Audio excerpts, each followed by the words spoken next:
اعوذ باللہ من الشیطان الرجیم بسم اللہ الرحمن الرحیم۔ السلام علیکم معزز سامعین، امید کرتا ہوں آپ سب خیریت سے ہوں گے۔ دعا گو ہوں کہ اللہ تعالیٰ محمد و آل محمد کے صدقے آپ سب کی تمام مشکلات کو حل کر دے اور ہم سب پر اپنا کرم خاص فرما دے، آمین۔ میں چینل زین علی رضا میں آپ سب کو خوش آمدید کہتا ہوں۔ میرا آج کا موضوع ہے والدین کی خدمت۔ اس کو دو حصے میں تقسیم کیا ہے۔ حصہ اول، والدین کی دعا جلد مستجاب ہوتی ہے۔ ماں باپ اولاد کی حسن سلوک یا بدسلوکی کے نتیجے میں جو بھی دعا کرتے ہیں وہ برگۂ الہی میں ضرور قبول ہوتی ہے۔ اس بارے میں بہت سی روایات وارد ہوئی ہیں۔ اس سلسلے کی ایک روایت دعائے مشلول کی فضیلت میں نقل ہوئی ہے۔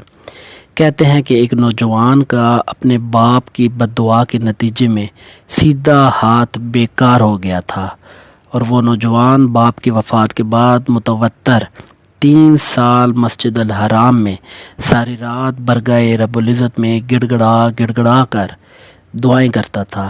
ایک دن مولا متقیان حضرت امیر المومنین علی بن ابی طالب علیہ السلام کو اس نوجوان پر ترس آیا، چنانچہ آپ علیہ السلام نے اسے دعائے مشلول کی تعلیم فرمائی، اور وہ نوجوان اس دعا کی برکت سے شفا یاب ہو گیا۔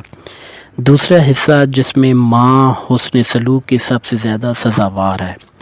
ماں کے ساتھ نیکی کرنا زیادہ فضیلت رکھتا ہے، چنانچہ حضرت محمد صلی اللہ علیہ وآلہ وسلم نے فرمایا، ماں کے ساتھ اچھے برتاؤ کے سلسلے میں 3 مرتبہ تکرار کرتے ہوئے حکم دیا ہے، اور چوتھی مرتبہ باپ کے ساتھ نیک سلوک کرنے کا حکم دیا ہے۔